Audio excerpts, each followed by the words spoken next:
Assalamualaikum warahmatullahi wabarakatuh. Empat unsur perhambaan dalam ibadah.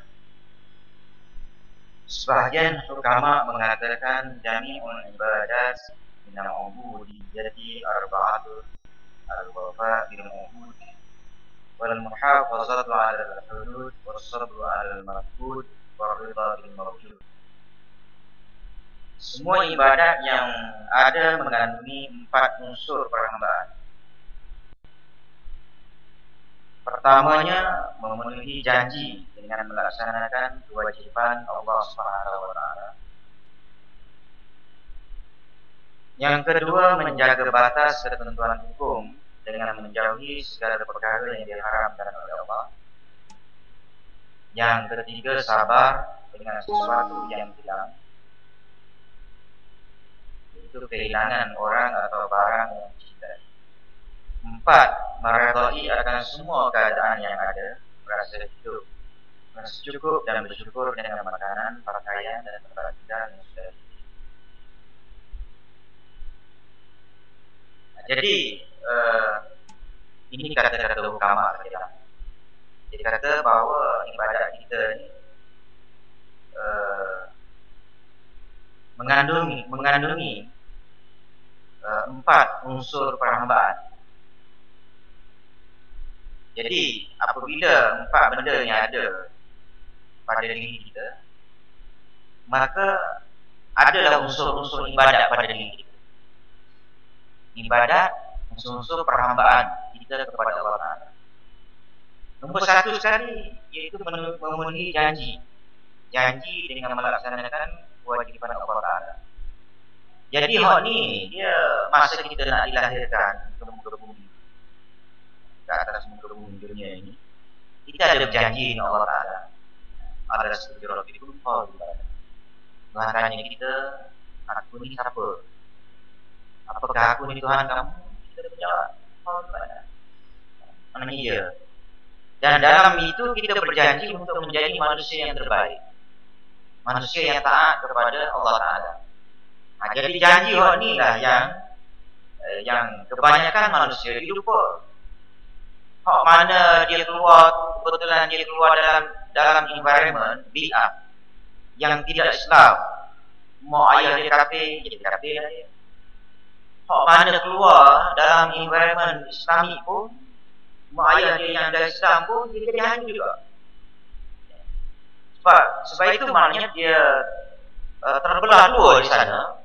Manusia mukmin manusia Muslim yang mukmin dan manusia Muslim yang fasik. Orang Islam yang baik, orang Islam yang jahat. Itu dalam keluarga Islam kan, dia lahir mak apa ni, pok dia ke, tok dia ke, abang dia ke, ataupun dia punya pok saudara dia ke, azan di telinga dia, pun masih lagi alfa dan lain. Pasal apa dia? Atas sifat dia sebagai manusia. Yang kedua, dia berdepan dengan satu cabaran, di mana manusia-manusia yang terdiri daripada manusia dan juga iblis yang halus-halus ni, itu goda dia. Maka akhir sekali dia tewas. Tewas dengan godaan iblis. Ini menyelinap masuk dalam kawalan ini.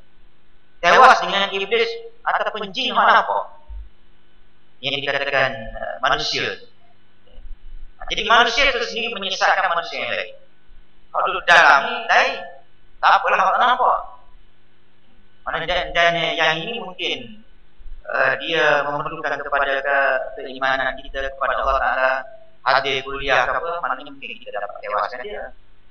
Jin ke apa benda, iblis ke, dia jadi menjauhi daripada kita. Ini yang menyesatkan kita di luar. Jadi sebab itu di sini janji kita dengan Allah Ta'ala ni dia tak tertunai kerana godaan daripada manusia dan juga godaan daripada ini dikatakan iblis syaitan. Jadi untuk memenuhi janji ni, supaya nampak kita memenuhi janji kita dengan Allah Ta'ala, dia sebut kita kata, buat hak Tuhan suruh. Kita kalau dapat buat hak Tuhan suruh pun, alhamdulillah dah sebenarnya. Maksud saya, hak Tuhan suruh tu buat betul-betul. Kita ambil contoh sembahyang. Sembahyang ni ibu mananya apa ni segala ibadat lah.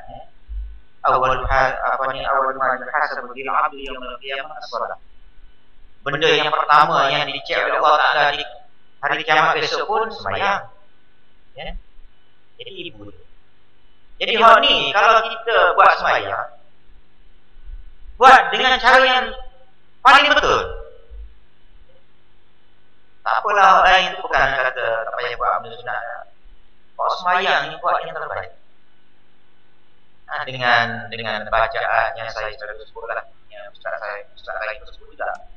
Ya, maknanya dengan bacaan Fatihah yang dia betul. Lepas tu betul ya akhir. Lepas tu sudah pergerakan dia. Tomanina kena jaga. Itu satu. Lepas tu dalam sembahyang tu dia ada hak sunat. Banyak hak sunat ni dia ada hak di luar sembahyang. Ada hak dalam sembahyang. Hak dalam sembahyang tu kalau boleh jaga wajib hak ada dalam sembahyang dan sunat hak ada dalam sembahyang. Kita jaga. Buat biar nampak yang terbaik. Masa tu kita akan berasai. Dia akan jadi terlajak. Macam mana pun kalau orang dah syok dengan sembahyang, dia akan jadi terlajak nak baca Quran.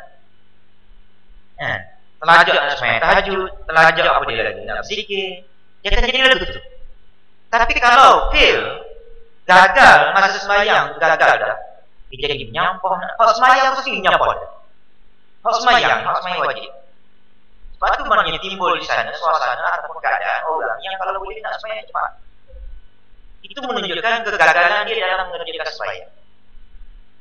Tak ada syok, tak ada semua, tak ada syok. Tak semua masa, tapi tak ada apa. Hak wajib buat juga. Bila buat yang orang panggil buat kalau boleh nak cepat siap, kemudian bila siap tak ada masalah. Tetapi kalau yang sembahyang itu dalam sembahyang dia jaga hak wajibnya di sempurna itu, kemudian hak mana dalam sembahyang itu ada benda sunat. Subhanallah yang ada di sunat. Assalamualaikum warahmatullahi wabarakatuh. Sunat. Subhanallah yang ada di sunat juga. Jadi hak mana sunat-sunat? Dia buat yang baik juga. Hak sunat tu sendiri buat yang comel juga. Jangan mentang-mentang sunat je subhanallah rabbil alamin, subhanallah rabbil alamin. Habis syok dia tak boleh. Zub dia tu tak boleh. Tapi kalau kita baca dengan tenang subhanallah rabbil alamin, subhanallah rabbil alamin, kita akan rasa syok mati. Bila syok mati, itu yang saya katakan tadi. Dia akan jadi nak lagi. Lepas sembahyang wajib itu nak lagi sembahyang sunat ba'diyah. Lepas tu pula tak cukup rasa nak juga. Malam tu nak lagi. Padahal ngantuk. Tapi kita boleh fight lawan nafsu kita yang rasa nak tidur tadi kerana seronok dengan sembahyang. Baik, nombor 2 itu sembahyang. Lepas tu tuan-tuan fikirlah puasa haji dan sebagainya.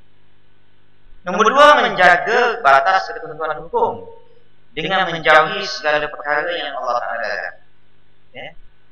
Jadi coba, hak mana Tuhan larang, haram tu, itu dipanggil batasan yang kita kena jaga.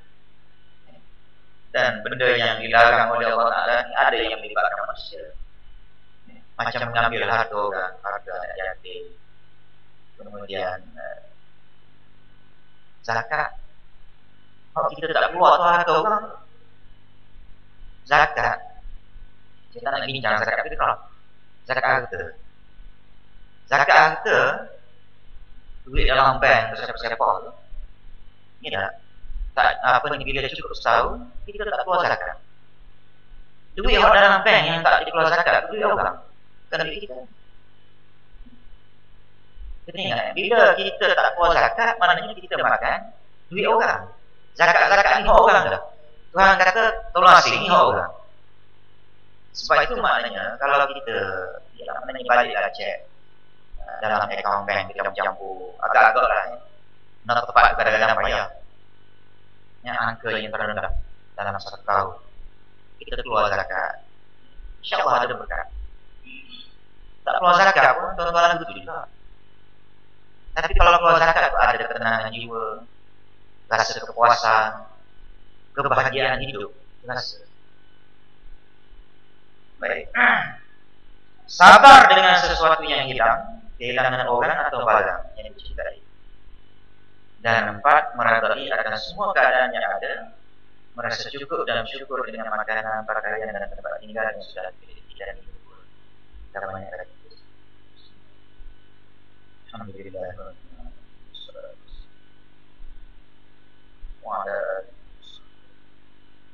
Allahumma ighfir lana ولجميع المسلمين والمسلمات اللهم اجعلنا من